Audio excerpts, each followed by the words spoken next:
A wonderful day to you all. Welcome to Nifty Sense. Today, the 21st of January 2026, the markets didn't just move, they whispered a warning.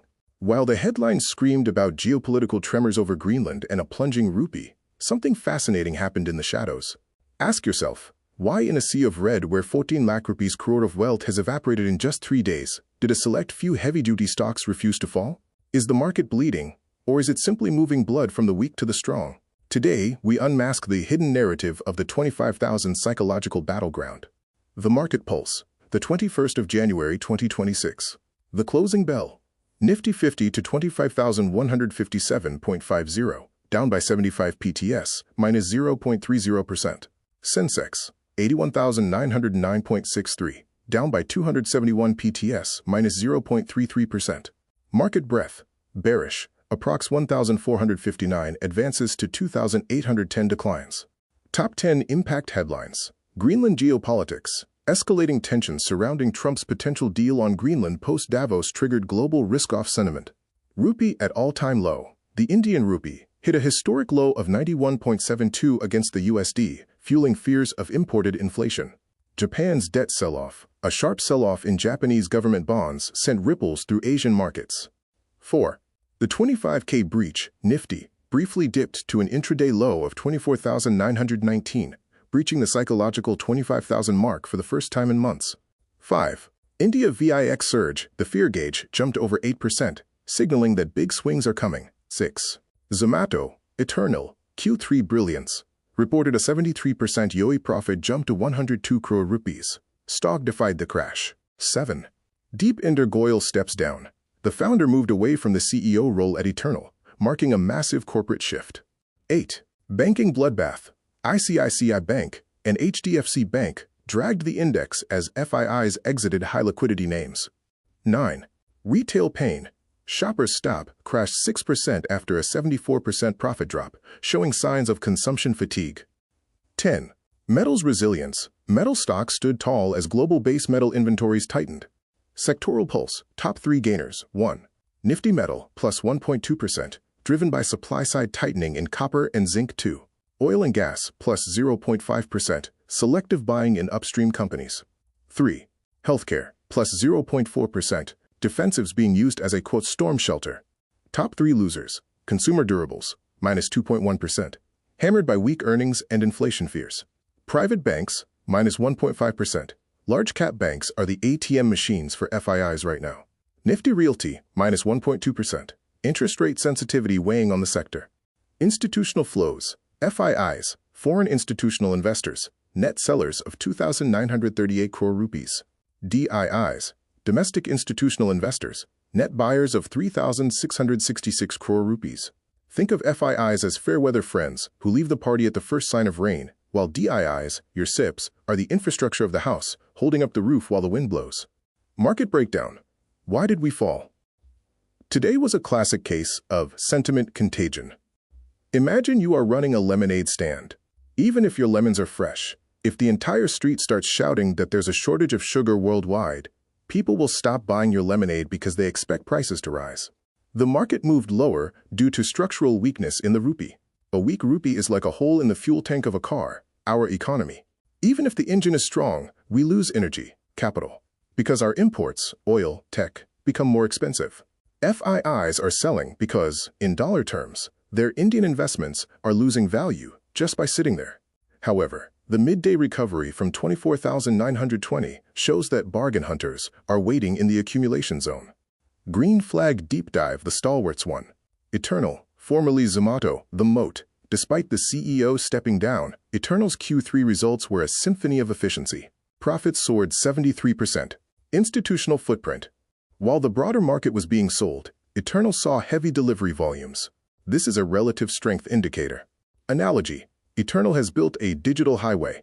Once the highway is built, the cost to add one more car, one more food order, is almost zero. This is called operating leverage, where revenue grows like a rocket while costs stay on the ground. 2. Credit access. Grameen. The moat. A massive turnaround from a 100 crore rupees loss to a 252 crore rupees profit. Their order book, loan disbursements, is expanding in rural India. Value moat microfinance is like economic plumbing. They provide capital where big banks won't go. Their improved asset quality, lower defaults, indicates a green flag for the rural economy despite the urban slowdown. The dark horse, the metal sector. While the Nifty was in the red, metals were quietly accumulating. Stocks like JSW Steel and Hindalco showed structural strength. Why? Base metals like copper and zinc are hitting tight inventory levels globally. It's like a housing society where everyone wants to paint their house, but there are only 5 cans of paint left. The owners of those cans, metal companies, can charge whatever they want. This sector is showing a quiet crossover of institutional interest. If we have to pick one dark horse, a stock that isn't just surviving the crash but is actually thriving on it, we must look at Hindustan Zinc, HINDZINC. The mystery. Why did this stock hit a 52-week high while the Nifty bled? Today, January 21, 2026, while the Sensex and Nifty were fighting to stay above water, Hindustan Zinc surged nearly 3% to hit a new 52-week high of 699 rupees and 35 paise. In a market where 1.45 lakh rupees crore of wealth was wiped out, how does a heavy metal stock gain 53% in just 2 months? The answer lies in its value moat and a concept we call the margin fortress. The breakdown: why Hindustan Zinc is the ultimate dark horse one. The margin fortress, operational excellence. Hindustan Zinc recently reported its highest ever quarterly revenue and profit. While other companies are complaining about rising costs, HINDZINC achieved its lowest cost of production in 5 years, $940 per ton. Analogy: think of most companies as cars that need expensive premium fuel to run. HINDZINC is like a car that has figured out how to run on regular fuel but still go faster than everyone else. This is their structural strength. 2.